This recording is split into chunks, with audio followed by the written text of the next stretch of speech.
So you're expecting more. You're expecting more, Mr. Dasgupta. Let me ask Captain Sanjay Karve as well. He's an aviation expert and an analyst, a defense analyst. Great to have you with us, Captain. Captain, how are you reading? Because at this point in time, we don't have any details about any kind of defense measure that India is going to adopt to be able to kind of talk up the retaliation rhetoric. At this stage, it seems like a diplomatic effort on the side of India to be able to send out a strong message to Pakistan. Do you think it's strong enough? I personally don't feel that it's strong enough. It's more of a symbolic gesture, because the visa issue, like it was rightly pointed out, we hardly have movement between India and Pakistan except some families. And you do require the embassy staffs and the military attaché staffs to have a one-to-one conversation. But what I'm surprised is, after General Munir's statement 4 days ago, we should have been on guard when an army chief of a neighboring country makes such a bold statement that Kashmir will always be part of Pakistan, irrespective of what others do. We should have been on guard.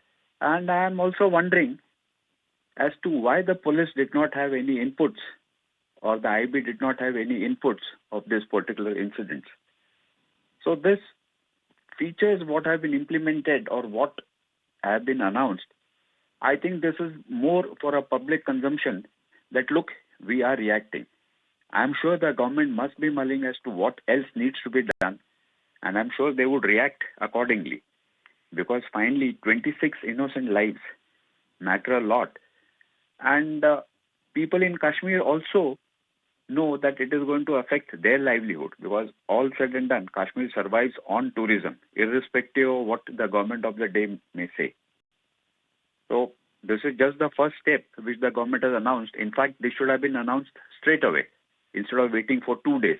It would have had much more impact if straight away it was announced immediately after the incident.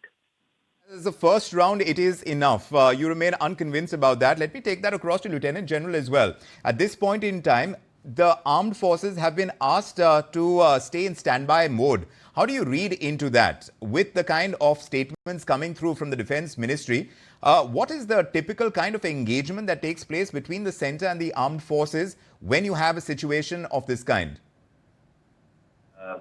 What happens, the chief, the chief, and the defense minister and the prime minister, I think it will never be known. But definitely the things are in place, they are happening. I'm sure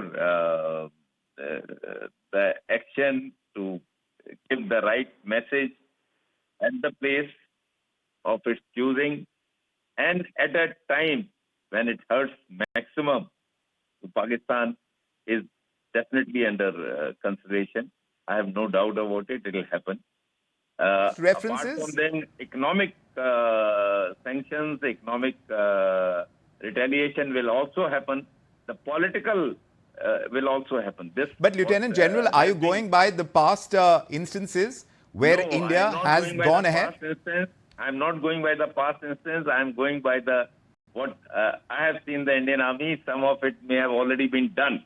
I am very sure it will not be known to the country, but some visible action will have to be done, which will be seen by the country, which will send the right messaging, which will be known to Pakistan that it has been done to give them the lesson.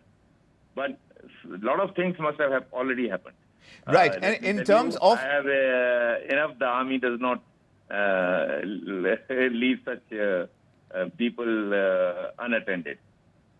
Right. But Mr. Dasgupta, since we are discussing in terms of the kind of rhetoric that could play up, and which is important, this messaging that needs to go out at this stage is going to be a crucial one at this stage. The country, citizens are all going to be looking at what the government has to say. So in that sense, when Captain Karve was talking about this coming in a little too late, would you agree with him a little bit? No, I think India has, I don't agree with him entirely, because I think India has acted with maturity. The world leaders have all expressed their condemnation and abhorrence of the terrorist attacks. And the underlying message is very clear. The Pakistan government and the Pakistan army is responsible for this. The terrorists are their creatures, their beasts that they own. So this is very clear. So now time has, I think 1 or 2 days doesn't really matter. And as the general says, the army would already have started taking action quietly. But the message would have gone across to the Pakistanis that this is just not on. That if you do this, there will be consequences and you'll have to pay. And pay in terms of, whatever material damage, lives were maybe, also lost by their side, etc. So all those things are on the side. They will never come out in the open very clearly. As far as the economic side is concerned, India doesn't really trade with Pakistan directly. Correct. Most of the trade takes place through the UAE, through Dubai port, for instance. Correct. And it has been estimated that, the direct trade is minimal, some potatoes and live animals and a few things which when the Pakistanis run short of, they ask for these supplies through the Wagah border. Correct. Otherwise, there is just this border trade. I think Muzaffarabad and, that POK Park, there is 1 or 2 areas where there are these border trade posts. So, Mr. Das Gupta, if there had to be a stronger economic hit, what could it also have been or perhaps could follow in the future? I think since we don't really have a very thriving or even, a minimal kind of economic relationship with Pakistan at the moment, I don't think we can really hit them very hard on the economic front. We do sell them some, amount of cotton, etc., and a lot of other things through the UAE. Those things will continue to take place because we export them to the UAE, and the UAE in turn transships them to Pakistan. That will continue. Right. So, in terms of strikes, and Captain Karve is with us. You tell me, Captain, because after the Pulwama terror attack that we saw in the year 2019. We had the Balakot airstrikes, and before that, of course, there were the surgical strikes that we went ahead with in the year 2016. So, when you see this kind of strong military responses that are obviously aimed at deterrence, we have a situation again where we have a dastardly act taking place in Pahalgam, and this time it's on innocent tourists over there. So, it does raise questions, don't you think, about the efficacy of such responses? Military responses? See, military responses would always be there. The armed forces, whether it is the Army, Navy and the Air Force, they are always prepared. Like the General pointed out, the contingency plans are always in place. Only thing is you require a political nod. And when we see a political nod, there are a lot of factors that go into consideration. Public sentiment is one. But the international relations and the international factors also are another factor. What we need to consider today is, fortunately for us, with the trade embargo on China, China is looking at India as a major trade partner now to offset its American market. So I don't think China is blindly going to support Pakistan. So we need to leverage this also, if required, even with China, to isolate Pakistan. The need of the day is to isolate Pakistan. And when it comes to surgical strike, I'm sure the Ministry of Defense and the service headquarters would be working on certain issues, which obviously it is not fair and it is not right also to be in public domain at this point of time, because we know what happened on 26/11. The live coverage outside Taj Mahal Hotel was giving more inputs to terrorists inside the hotel than to anyone else. Correct. So I think it is prudent on part of the government to keep mum at this point of time and strike when least expected. However, all said and done, Pakistan would definitely be expecting it, especially after General Munir's statement and what has happened day before yesterday. Right. So perhaps one imagines that this would actually play into their plan because they might have factored that in already.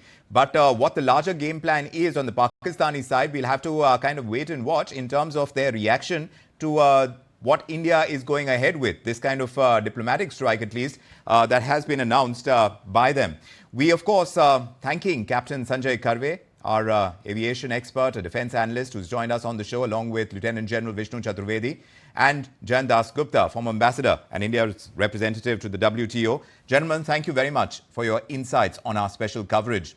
Let's just once again revisit what we got from the Foreign Secretary at that briefing. Vikram Misri was speaking over there, and the kind of announcements that have been made in the wake of the dastardly attack that has taken place in Pahalgam. The Cabinet Committee on Security met this evening under the chairmanship of the Honorable Prime Minister. The CCS was briefed in detail on the terrorist attack on 22nd April 2025 in Pahalgam in Jammu and Kashmir, in which 25 Indians and 1 Nepali citizen were killed. A number of others sustained injuries. The CCS condemned the attack in the strongest terms and expressed its deepest condolences to the families of the victims and hoped for the early recovery of the injured. Strong expressions of support and solidarity have been received from many governments around the world, which have unequivocally condemned this terror attack. The CCS recorded its appreciation for such sentiments, which reflect zero tolerance for terrorism. In the briefing to the CCS, the cross-border linkages of the terrorist attack were brought out. It was noted that this attack came in the wake of the successful holding of the elections in the Union Territory and its steady progress towards economic growth and development. Recognizing the seriousness of this terrorist attack, the CCS decided upon the following measures. 1. The Indus Waters Treaty of 1960 will be held in abeyance with immediate effect until Pakistan credibly and irrevocably abjures its support for cross-border terrorism. 2. The integrated checkpost Atari will be closed with immediate effect. Those who have crossed over with valid endorsements may return through that route. That's what we got from the Ministry of External Affairs.